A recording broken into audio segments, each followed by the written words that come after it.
So, since you're so set on marrying Mr. Perfect, have you guys gone for marriage counseling yet? No. We haven't done that yet.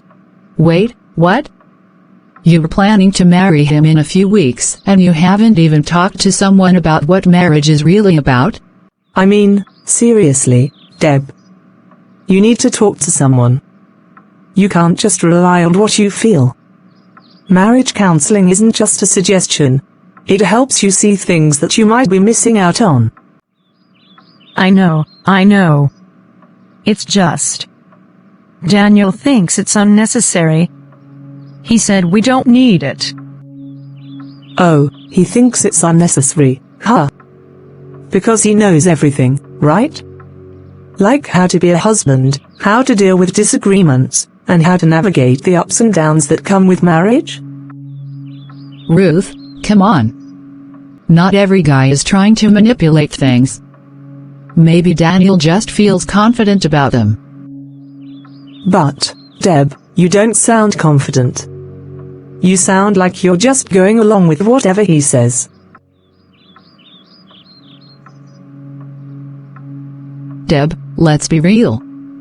Marriage counseling isn't about proving something is wrong. It's about making sure you're on the same page. And honestly, if there is something wrong, wouldn't you rather find out now? I don't know. I feel like everything is happening so fast. That's exactly why you need to slow down. Or maybe you just need to trust Daniel. If you love him, you have to trust that he knows what's best for your future together. Or maybe she needs to trust herself. You're making this all about Daniel. What about you, Deb?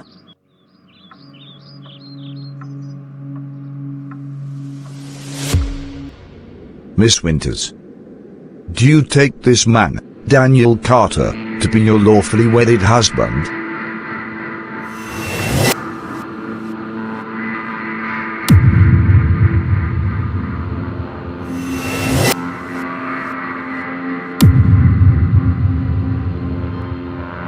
Miss Winters. Deborah, answer him. Deborah. What is this? What's going on here? What is going on? Why isn't she answering? Miss Winters, do you take this man, Daniel Carter, to be your lawfully wedded husband? I knew something like this would happen. I had a feeling. No way. I thought she knew what she was doing. I thought she wanted this. Oh Lord, help her.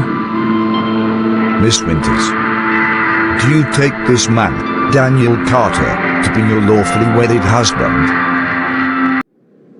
Miss Deborah Winters, do you take this man, Daniel Carter, to be your lawfully wedded husband?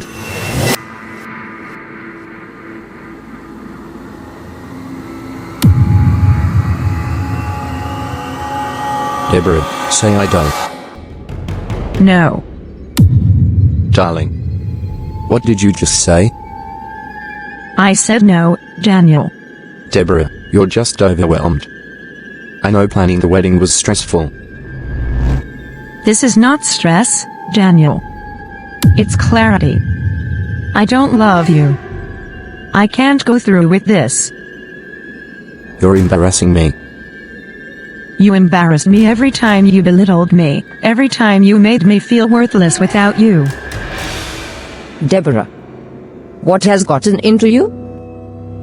What's going on? You made me doubt myself, Daniel. Every choice I made, every step I took, was never good enough for you. But the truth, the real truth, is that you were never good enough for me. Enough. Apologize right now, and we can pretend this never happened.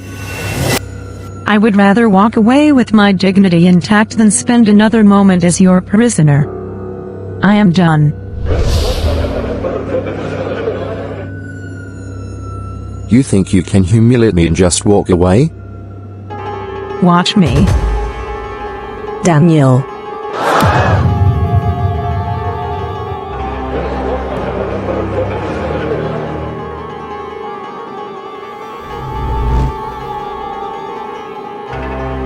I didn't want to do this here, but I had no choice.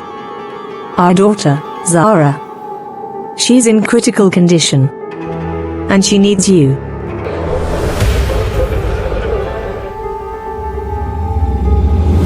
I don't know who this woman is. Guards. What? I said, guards. Get her out of here. This is my wedding, and I won't let some stranger hijack it for attention. You're seriously going to pretend you don't know me? After everything, after Zara? I had never seen you before in my life. You're clearly unwell. Someone call security now. You begged me to get rid of her, Daniel. 2 times, I did. But I couldn't the third. I couldn't kill another innocent child. Oh boy. She's making this up. All of it. I don't know who she is. I had never met her before. Leave now, before I have you arrested. She's dying, Daniel. Your child. Zara is in the ICU, on machines, on oxygen, and you're pretending like she doesn't exist? The file she dropped contains the DNA test results. It says, Daniel Carter. 99.99% probability. This is real. This test is real. Please no recording, this is a lie. Daniel. What is this woman talking about? She's trying to destroy me. That's all this is. This woman is a liar. She doesn't even know what's happening to her. But I do. And so do you. Deborah. Listen to me. This isn't true. I would never.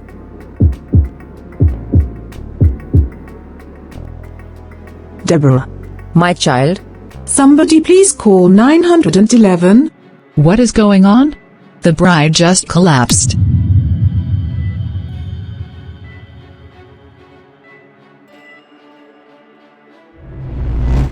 Daniel, do you realize the mess you've created today? I didn't create any mess, Mother. That woman showed up uninvited. She ambushed me. She is clearly lying. Stop lying, Daniel. To everyone else, maybe. But not to me. You forget, I know you better than you know yourself. I'm telling the truth, Mother. She is just an attention seeker trying to sabotage. Enough. I warned you, Daniel, nothing stays hidden under my watch. If you continue down this path, you'll leave me no choice but to handle this my own way. And you may not like my methods. Now, for the last time, tell me the truth. Who is she? And I want the full truth. Fine. Betty. She was my girlfriend back in university. We dated for a while. It was casual. Nothing serious. Then she told me she was pregnant. And what exactly did you do? I told her to eliminate it. To get rid of the pregnancy. It wasn't something I was ready to handle. Ah. Daniel. I'm sorry, Mother. Did you confirm afterward that she actually did as you asked? No. I cut off all contact after that conversation. I assumed it was taken care of. You assumed? Daniel, assumptions are dangerous, especially for men in positions like ours. Look around. See what your reckless assumption has caused. I am deeply disappointed in you. You have jeopardized not only your future but your father's legacy and everything this family stands for. I'm sorry. What do I do now? You will focus solely on regaining Deborah's trust. She is crucial to restoring your public image. Convince her.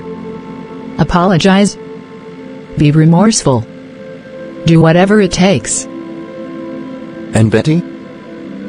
I will handle Betty.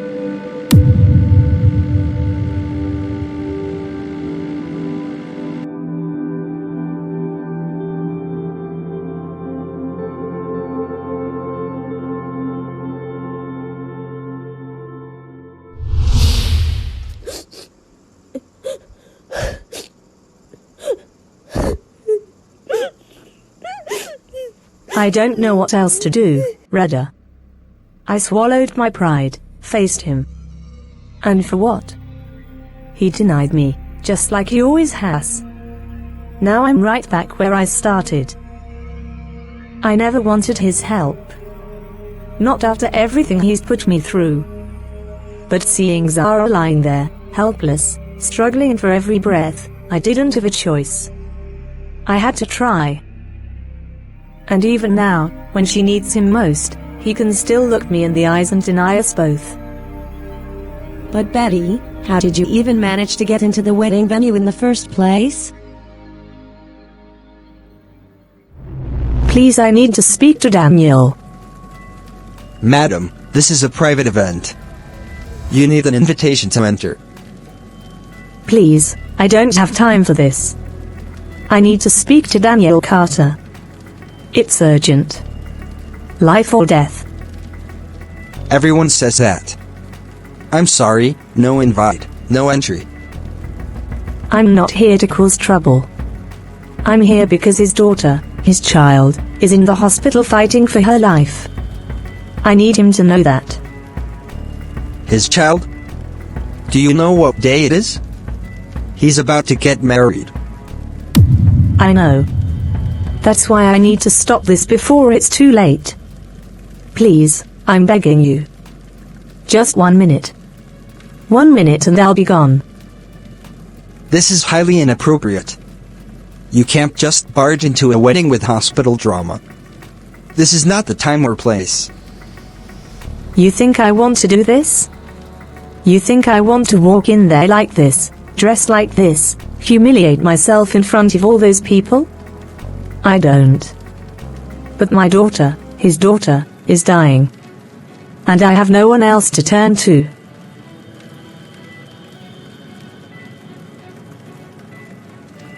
I'm not asking you to understand. I'm asking you to let a mother try to save her child. You have 1 minute. Thank you. Thank you. 8 million naira. It's like a death sentence hanging over our heads.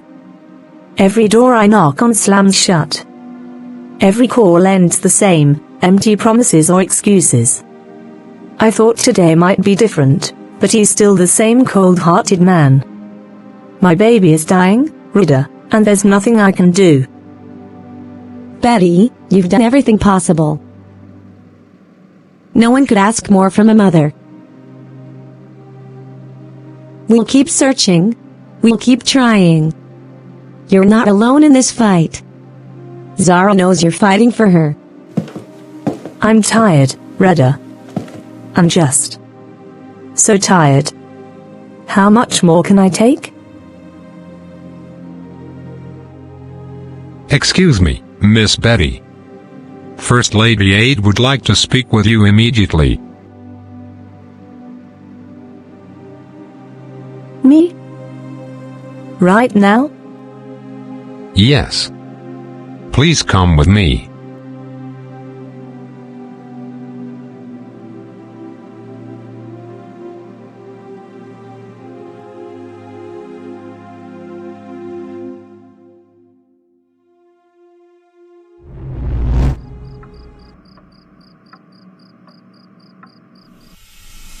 Deborah? You're awake. Thank God. What? What happened? Ruth. You fainted at the church. They brought you home to rest. You've been sleeping for a while. Oh my God. The wedding. Daniel. Betty. Shh. Deborah, breathe. You're safe now. Everything is going to be okay. What was I doing, Ruth? How could I let it get that far? You were blinded, Deb. It can happen to anyone. But I ignored everything. Every red flag. Every warning sign. He treated me like nothing, Ruth. Nothing. And still, I stood there ready to marry him. I didn't even pray, Ruth. Not once. I just went along. How could I have been so blind? Deb, you can't blame yourself. Daniel manipulated you. He's been doing it from the very beginning. Love, or what we think is love, could blind even the smartest of us. I feel so foolish. So ashamed. How could I not see it? Everyone else did. But not me. Deborah, how are you feeling now? I'm sorry, Mom. I know you're disappointed. Deborah, I don't understand. What happened? Why didn't you say yes sooner? Why did you call off your wedding at the altar? Was it because of that woman? It wasn't just her, Mom. It was everything. Daniel. He was never the man I thought he was. He controlled me, belittled me, made me feel worthless. Then why did you accept his proposal in the first place? I don't even know, Mom. It was like I had no control. No voice. I just went along. I wanted so badly to believe it was right. But I never prayed about him. I ignored my heart. I ignored my faith. And now look where it got me. You are human, Deborah. Sometimes we lose our way. But you did something brave today. You stopped before it was too late. But what happens now? Everyone saw. Everyone knows. Now, you heal. You pick yourself up. God revealed the truth clearly today, painful, yes, but necessary. It doesn't matter what anyone else thinks. You saved yourself today, Deborah. Remember that. Your mom's right. We're right here with you. And we're not going anywhere. Thank you. Both of you. Rest now. Tomorrow, we'll figure out the rest together.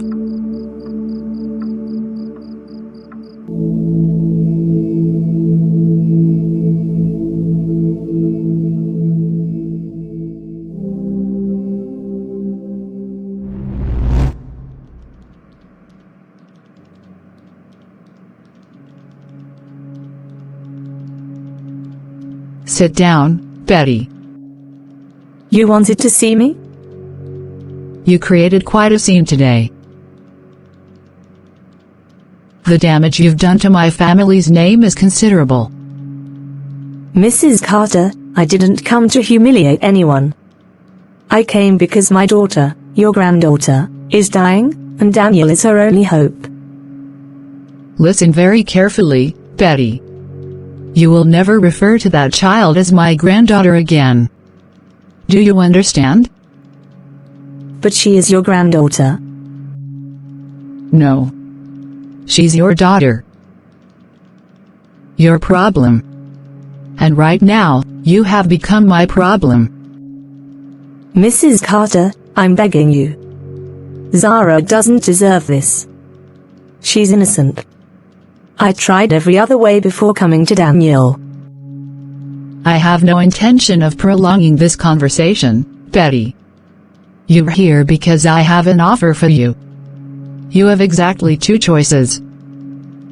Option 1, you will publicly retract everything you've said. Tomorrow morning, you will record and release a video statement saying this was all a publicity stunt, a desperate act to raise money for your daughter's surgery. You want me to lie? To discredit myself publicly? In exchange, I will fully fund your daughter's medical bills. Zara receives the treatment she urgently needs, and you both disappear quietly from our lives forever. And if I refuse? Then you'll receive no help from us. Your daughter's future will remain uncertain, and your very public humiliation will have gained you nothing. I suggest you consider carefully, Betty. Pride is costly. Is your dignity worth more than your daughter's life? You know I'm telling the truth. Danielle knows the truth. How can you sleep at night knowing your own flesh and blood is suffering? This isn't about truth, Betty. It's about choices. You have until tomorrow morning. Make the right one. You can see you're out. How can you preach about God's love every Sunday and treat your own family like this?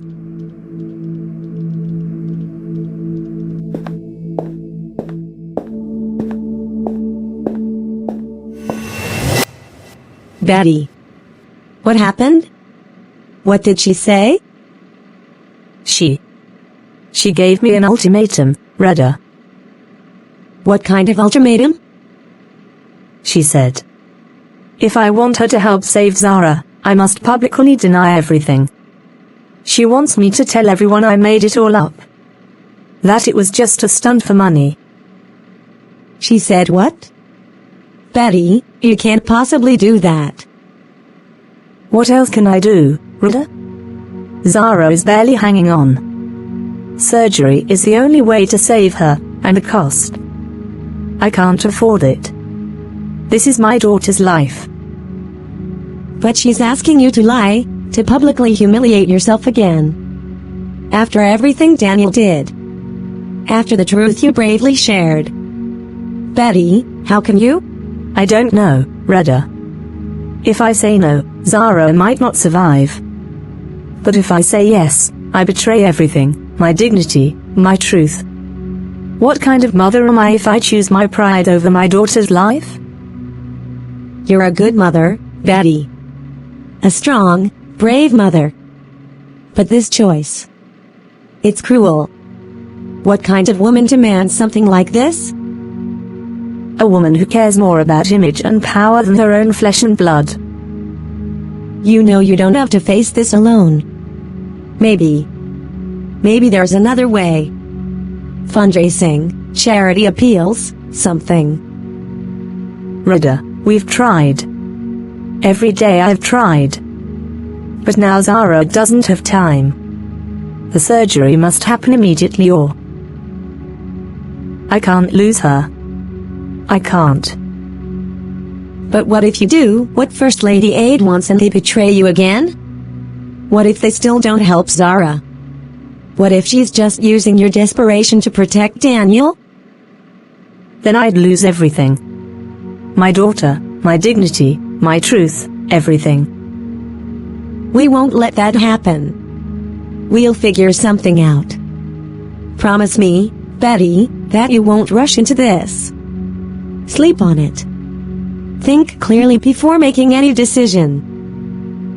I promise. But if nothing else comes up, I might have no choice.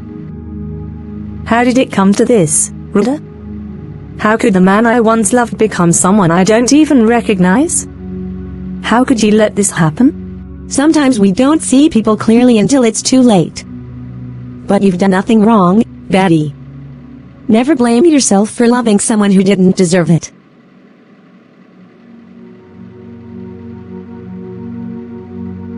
You're strong, Betty. And we are going to get through this. Together.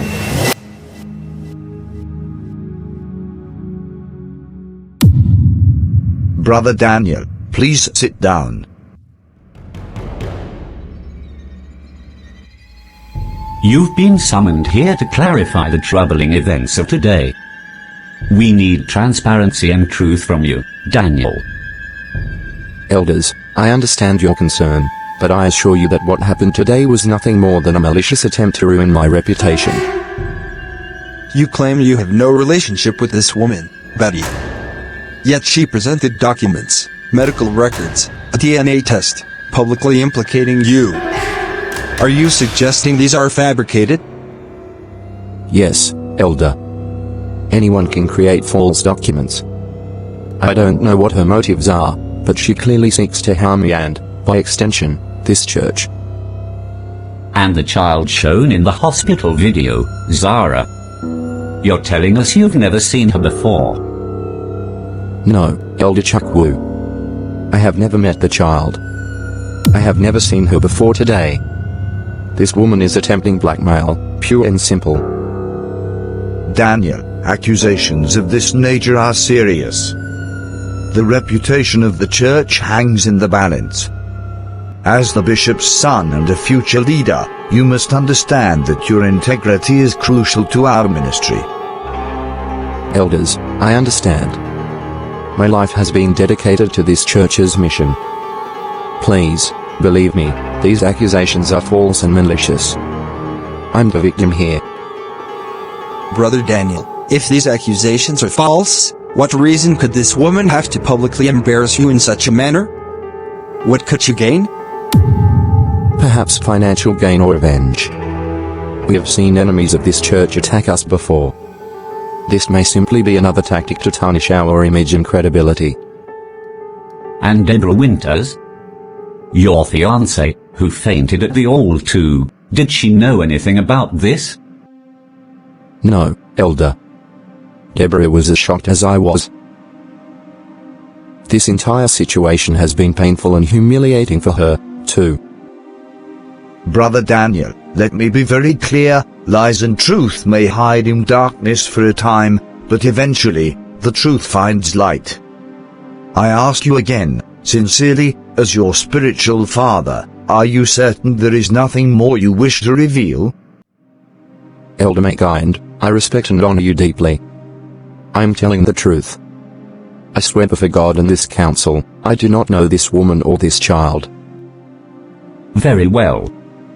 Given the severity of this situation, Daniel, the council has decided to suspend you from all leadership positions and ministerial duties, pending a thorough independent investigation. Elders, please reconsider. This isn't punishment. This is protection, for you, for this church, for everyone involved. Truth cannot be hidden forever. If you're innocent, as you claim, you have nothing to fear.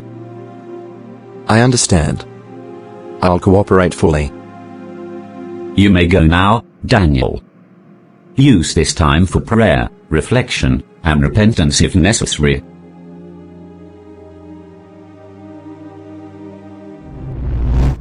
Oh look, our prodigal groom has finally returned.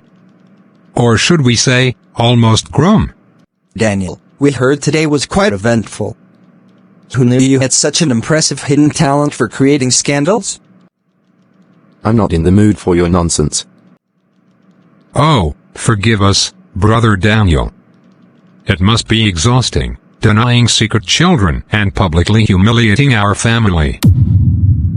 Daniel, was there any truth to what that woman said? I told you, it's all lies. A publicity stunt. Interesting. Because she seemed pretty convincing with all that medical paperwork and video evidence.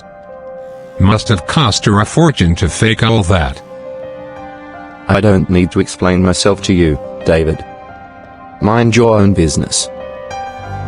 Actually, brother, your business is now our business. Your failures reflect badly on all of us.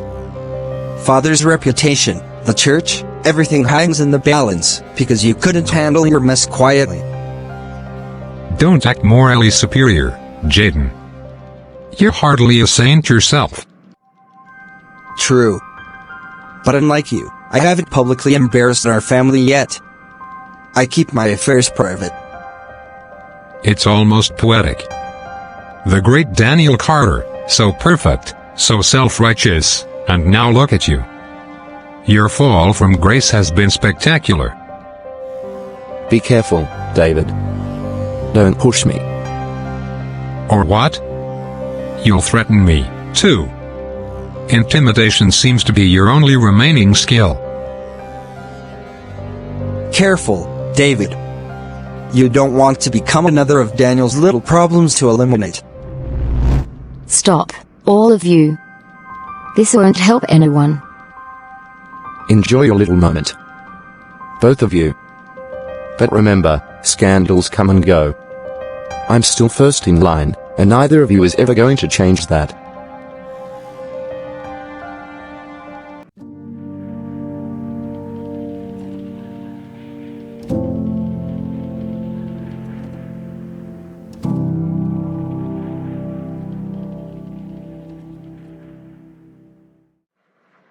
How could I have lost myself in you?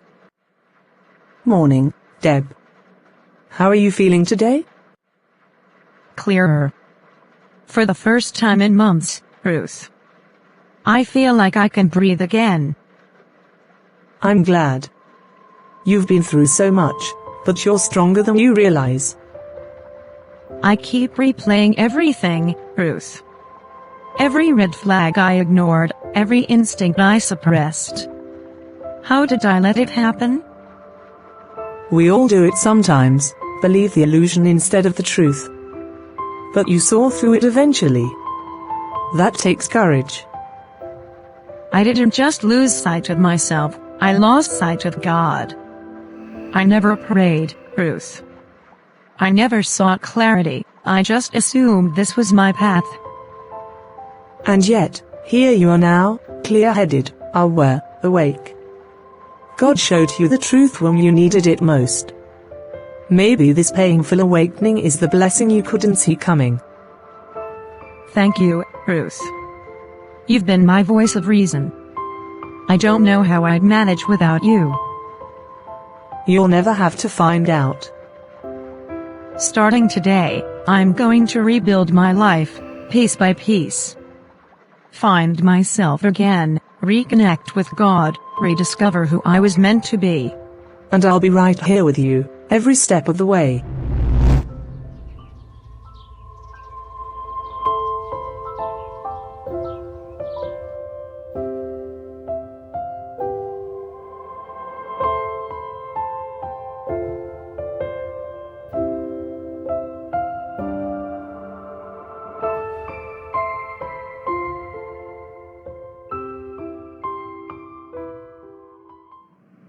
I'm sorry to interrupt, Miss Winters. Can I speak with you for just a moment? Continue reading, class. I'll be right back. Is everything okay? There is someone outside waiting to see you.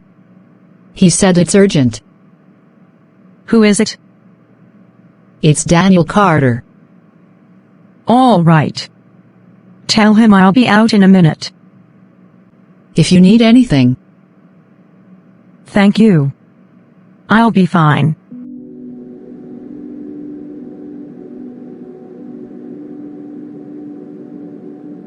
Deborah. You look beautiful as always. What do you want, Daniel? I came to apologize, Deborah. Everything that happened. It was a misunderstanding. You know how people twist things. A misunderstanding? Do you really think I'm still that naive? Listen to me. We can still make this right. Together we can overcome anything. Stop. Just stop. There's no we anymore, Daniel. After everything that happened, after all you've done, I'm done. Deborah, please, think about us. Our future. Our ministry. Everything we could achieve together. I have thought about it, every moment since I walked away from you. And now I see the truth clearly. You never cared about us, you cared about control, power, your own image. But I won't be your puppet anymore. You're making a mistake, Deborah. You don't understand what's at stake. No, Daniel. The only mistake I ever made was believing your lies. Now I choose myself. And nothing you say or do can ever change that. I'm moving forward with my life, Daniel. Without you. I suggest you do the same.